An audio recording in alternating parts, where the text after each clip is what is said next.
Thank you, Mr. Vice President. Excellencies, just 3 months ago, my office reported to this Council serious concerns about the serious human rights violations and abuses committed by the Congolese army and police and the Kamina Zapu militia in Kasai, Kasai Central and Kasai Oriental. Subsequently, when the 2 UN experts were killed, the Minister for Human Rights of the Democratic Republic of the Congo called for a joint investigation to bring the perpetrators of human rights violations and abuses to justice. Since then, the humanitarian and human rights situation has deteriorated dramatically, and various actors are fueling ethnic hatred, resulting in extremely grave, widespread, and apparently planned attacks against the civilian population in the Kasais. Est-ce que nous pouvons accepter aussi que certains policiers qui commettent des actes de bavure dans certains pays occidentaux contre une communauté, surtout en Amérique, qu'on dise également que ce sont des miliciens? Nous disons non. Nous exigeons qu'on respecte les forces armées de la République démocratique du Congo ainsi que la police congolaise. Certains pays ne devraient pas utiliser le sang de nos compatriotes à des fins politiques, ni chercher à instrumentaliser le Conseil des droits de l'homme, une institution aussi respectable pour régler des comptes aux États dont les dirigeants ne leur plaisent pas.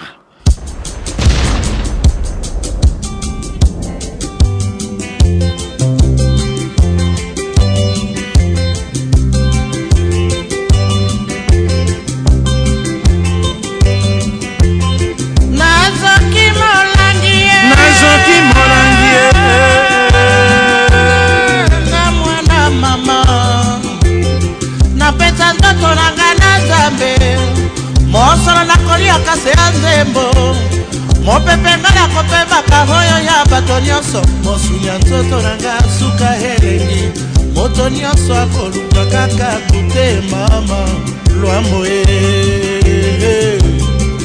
pona nini mosuni ya nzoto ya mwana moto bolingi bolia yango lokola mosuni nde ya nyama bokokende na yango wapi na kisaso yo botika asala akoba bolingi nini na nzoto na ebandeko leyemba na lembi batu oyo le kisasa makambo na mwana mama nasila mesana na kotongo matwe mesana na koyoka nzote koma libanga mpona masolo ya bato nalandaka te nzambe lwambo alanga nzembo nasala nini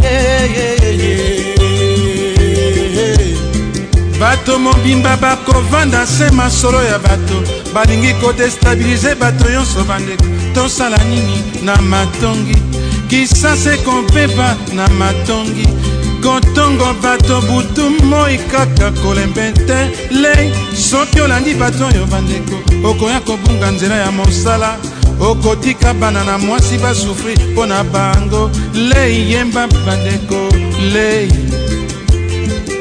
naemboka mopaya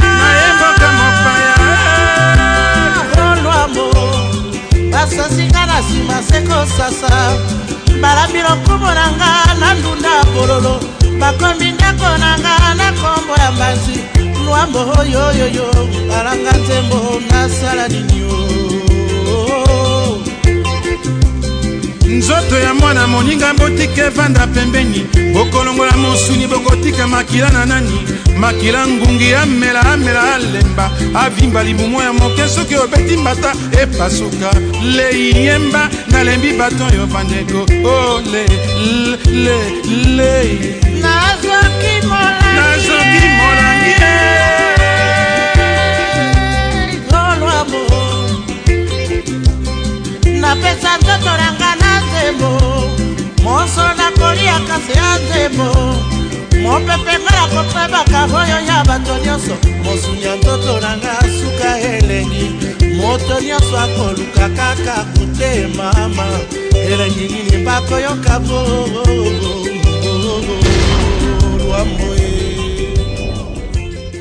Compte tenu de la gravité et de l'ampleur des violations commises dans le Kasaï, l'Union européenne appelle à la mise en place de toute urgence d'une enquête internationale indépendante. L'Union européenne souligne l'urgence de la mise en œuvre effective, inclusive et consensuelle de l'accord du 31 décembre 2016 afin d'aboutir à des élections transparentes, apaisées et démocratiques dans le respect de la Constitution. La Belgique s'associe à la déclaration de l'Union européenne. Ma délégation déplore la dégradation générale de la situation sécuritaire et des droits de l'homme en RDC. Le haut-commissaire a souligné la gravité et la nature généralisée des violations commises dans les Kasaï et nous avons pris note avec grande inquiétude des rapports sur l'existence de plus de 40 fosses communes de 1,3 million de Congolais déplacés dans la région, ainsi que sur des violations flagrantes des droits de l'homme et du droit international humanitaire dans un contexte d'impunité. La Suisse reste par ailleurs préoccupée par les restrictions persistantes sur l'espace démocratique et les droits fondamentaux, notamment les restrictions imposées aux médias et l'interdiction des manifestations. La Suisse réitère en outre son appel à mettre en œuvre intégralement et sans délai l'accord du 31 décembre 2016 et réaffirme l'importance d'organiser des élections crédibles et inclusives. Je vous remercie. Nous pensons qu'il est de la responsabilité souveraine de chaque État d'assurer la sécurité et la justice sur son territoire. À cet égard, ma délégation salue les efforts notables déployés par le gouvernement congolais pour mettre fin aux violences dans le pays et pour protéger les populations civiles.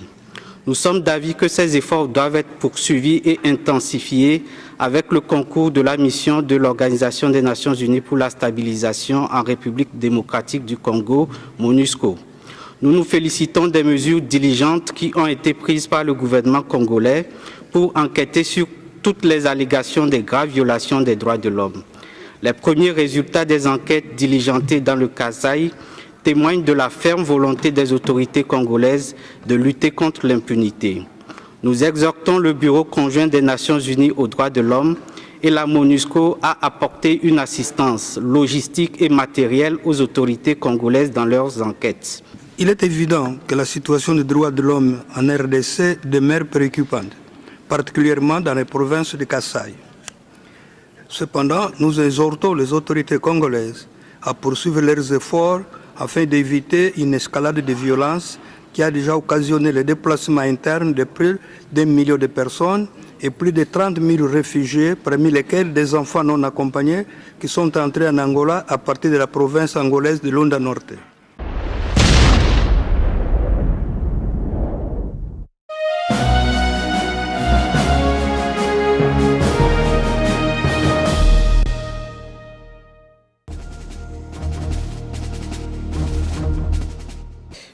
Monsieur le Président du Conseil des droits de l'homme, Monsieur le Haut-Commissaire de l'ONU aux droits de l'homme, Excellences, Messieurs, Mesdames les ambassadeurs, la délégation de la République démocratique du Congo que je conduis a l'honneur de vous saluer, de vous présenter les chaleureuses salutations de Son Excellence, Monsieur le Président de la République, Joseph Kabila.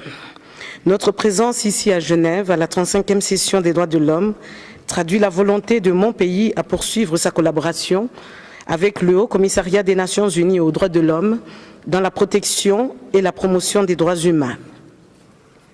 Il est vrai, comme je l'avais souligné le 2 mars dernier, ici devant le Conseil des Nations Unies aux droits de l'homme, que certains militaires congolais indisciplinés avaient ouvert le feu sur des civils innocents dans certains villages du Kasaï. Ces images du village de Mwanza-Lomba ont fait le tour de tous les continents et ému le monde entier. Des magistrats militaires ont été dépêchés dans le Kasaï pour enquêter sur ces atrocités. Les présumés coupables ont été identifiés et traduits devant les juridictions militaires de Mbujimaï dans la province du Kasaï oriental. La première audience a eu lieu le 5 juin dernier et le procès se poursuit en toute transparence jusqu'à présent et ira jusqu'au bout. La mission de l'ONU pour la stabilisation du Congo en sigle MONUSCO ainsi que le Bureau conjoint des Nations Unies aux droits de l'homme y assistent. Ceux-ci sans compter toutes les ONG de défense des droits de l'homme qui en ont fait la demande. En ce qui concerne le meurtre des 2 experts des Nations Unies, Michael Sharp et Zaïda Catalan, assassinés au mois de mars dernier dans le village de Bunkondé, dans la province du Kasaï central, nous déplorons encore une fois cet acte de barbarie. À cet effet, 9 des suspects dont les dossiers étaient déjà ouverts à l'auditorat de Kananga ont été mis aux arrêts et 7 demeurent encore en fuite.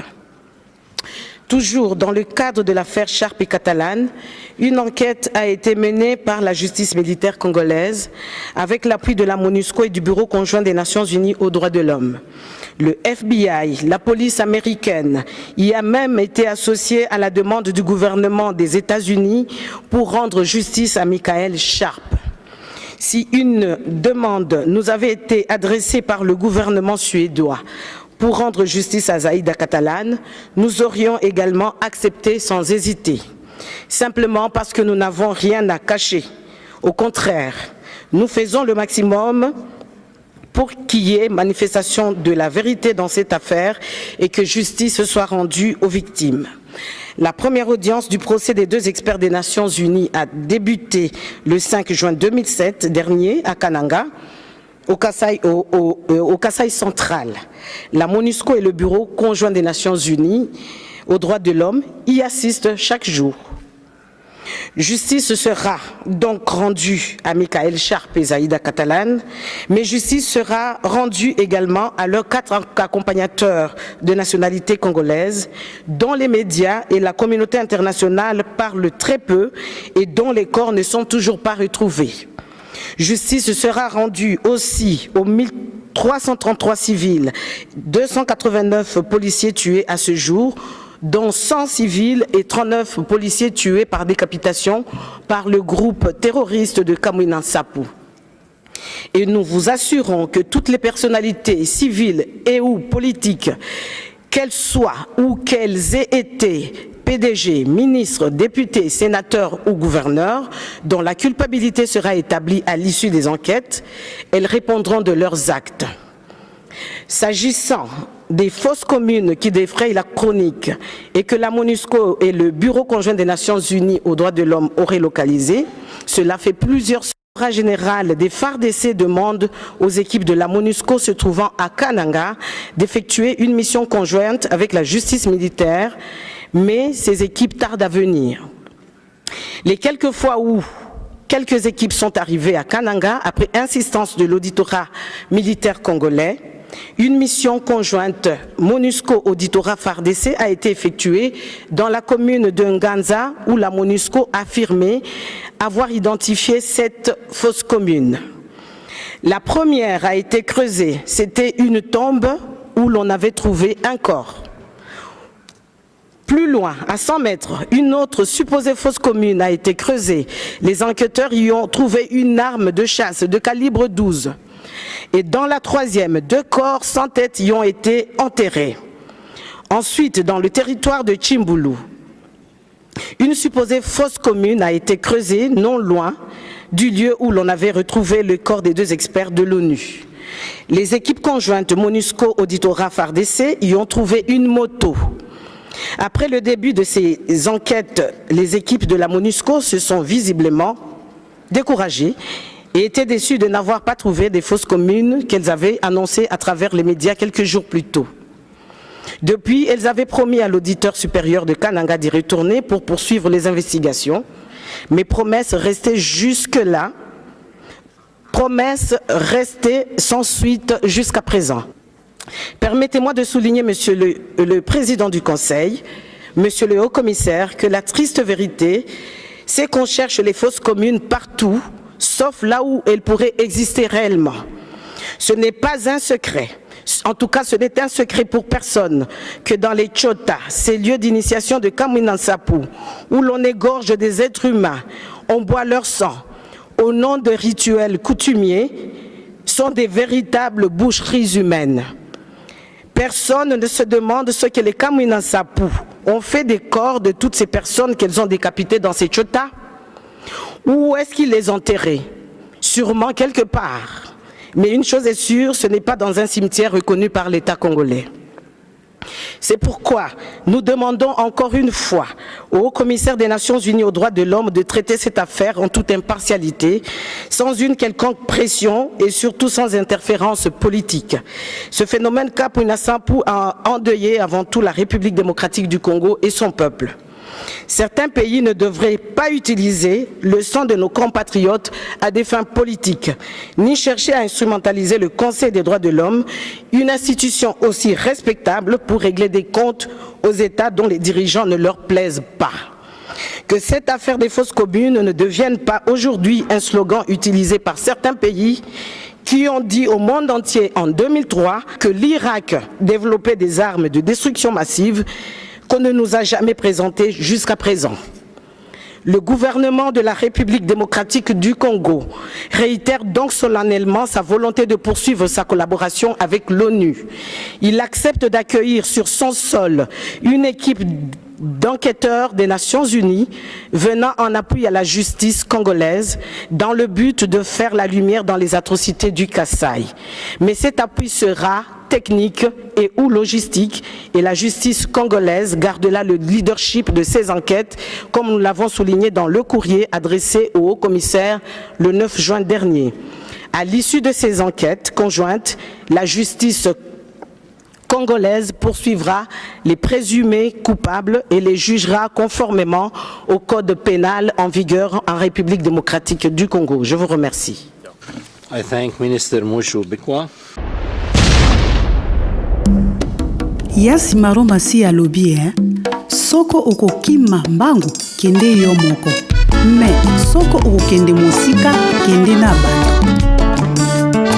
La grande dame Miss Tati Jackie Bello otongi tongi nga mingi na yoki makelela zando ngai na kipaka te ngai pe onazalaki na libala kitoko ezali assurance te.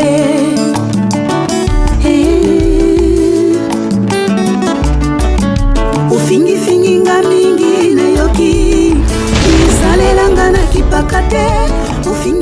Alors, Excellence, nous sommes aujourd'hui le jour J, comme on l'appelle, c'est la résolution, mais on n'a pas compris comment on a procédé à cette résolution, qui n'est pas passée certainement par un vote. Qu'est-ce que les gens peuvent comprendre? Oui, la résolution a été adoptée par consensus. C'est en fait le fruit du travail qui a été abattu ici par notre ministre des Droits humains et notre ministre de la Justice.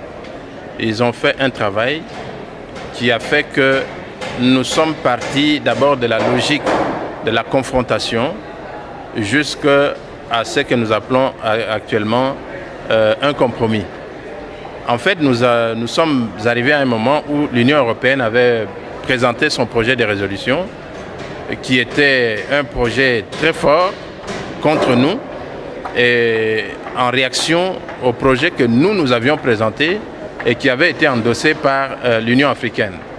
Donc nous nous sommes retrouvés dans la logique de deux projets de résolution qui étaient parallèles. Et comme nous avions le soutien du groupe africain, que nous avions le soutien des amis, il n'était pas bon que l'on puisse avoir deux résolutions portant sur la même situation du pays. C'est pour cela que nous sommes entrés dans de longs cycles de négociations qui nous ont permis finalement de nous réunir autour d'un élément. L'élément essentiel, c'est quoi? Nous, la République démocratique du Congo, a accepté l'envoi sur terrain au pays d'une équipe d'experts qui viendra travailler en collaboration avec les nôtres de manière à poursuivre le travail que nous avons déjà commencé sur terrain, à poursuivre le travail des enquêtes, mais avec cet accent particulier que l'équipe sera sous la direction de la République démocratique du Congo. C'est le sens de la résolution que nous venons d'obtenir aujourd'hui. Et c'est le sens du message d'ailleurs que notre ministre des Droits humains avait donné en son temps lors de la 34e session du Conseil des droits de l'homme, lorsqu'elle a dit « nous allons collaborer et nous allons travailler ensemble ». Voilà, je pense que nous sommes finalement arrivés à obtenir le minimum du résultat auquel nous étions en train de nous attendre. Mais que les gens ne se leurrent pas, il s'agit de négociation. C'était des négociations et dans les négociations, on donne et on reprend. Lorsque vous prenez quelque chose, vous devez aussi donner quelque chose. C'est ce qui fait que nous sommes arrivés à un texte plus ou moins équilibré. L'intérêt de ce texte, c'est que vous n'allez pas voir, par exemple, les références qui existaient avant, du genre référence à une commission d'enquête internationale indépendante. Donc ça, on a éliminé et nous avons obtenu, disons, un vocabulaire tout à fait atténué. Donc nous parlons d'une équipe qui va être constituée par le haut-commissaire, qui va descendre sur terrain, qui va travailler en collaboration avec les autorités congolaises et par voie de conséquences dont les conclusions du travail seront versées au gouvernement ou plutôt aux cours et tribunaux de la République démocratique du Congo qui sont les seuls habilités dans le cas d'espèce à exercer des poursuites contre des personnes qui éventuellement auront été reconnues coupables. Voilà la quintessence de cette résolution et de ce travail qui a été fait. On a discuté avec eux, ils étaient d'accord avec nous. Ils nous ont convaincus sur certains points, on les a convaincus sur certains points. Et on a trouvé les formules appropriées pour que les deux parties s'en sortent tête haute. Il n'y a pas eu de vainqueur, il n'y a pas eu de vaincu. Nous sommes tous conscients que le peuple congolais doit être maintenant regardé avec beaucoup d'attention, beaucoup d'affection de la part de la communauté internationale. Merci au groupe africain que vous dirigez. Et vous avez eu dernièrement le message du président de la République, Joseph Kabila. Aujourd'hui, c'est votre tour de lui adresser un message par rapport à ce qui vient de se passer aujourd'hui. De toute façon, je voudrais humblement remercier le président Kabila de n'avoir pas du tout négligé ce dossier. Il a envoyé des délégations de très haut niveau avec qui sont venus, les membres de cette délégation sont venus nous donner des nouvelles fraîches pour nous permettre d'avoir des arguments à défendre. La vérité est là. Il nous a permis d'avoir les éléments d'appréciation du terrain.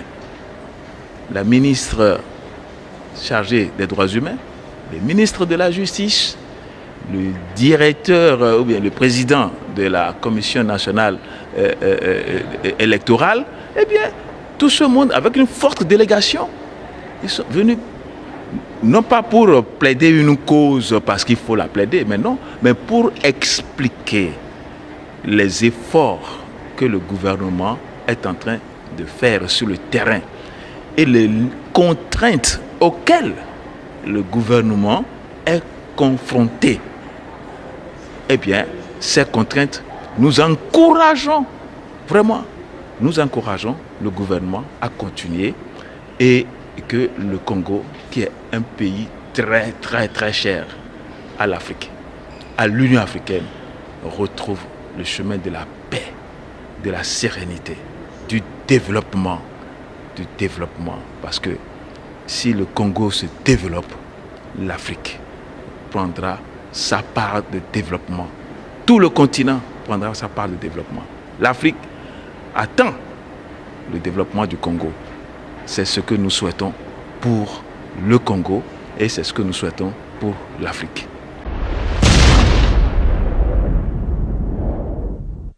S'il y a des personnes à féliciter, évidemment, nous travaillons derrière le rideau, mais c'est surtout notre ministre des Droits humains, notre ministre de la Justice, qui ont fait un travail de lobbying assez important, qui a fait que nous avons finalement obtenu ces résultats. Évidemment, je ne pouvais pas terminer cet entretien sans remercier l'autorité de tutelle, le vice-premier ministre, son Excellence Bernard Chiao Kitundu, dont les conseils éclairés, les orientations et les instructions nous ont permis de tenir bon face aux négociateurs avérés de l'Union européenne. Aussi, il faudra profiter de cette opportunité pour remercier le représentant personnel du chef de l'État, son Excellence Madame Janine Mabunda, qui qui a été présente partout et qui a battu un travail de grande facture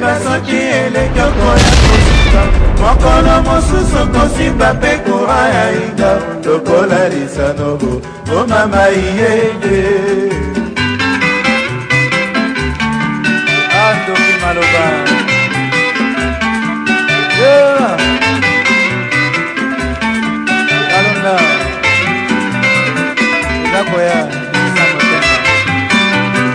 Ça c'est Moleka 1.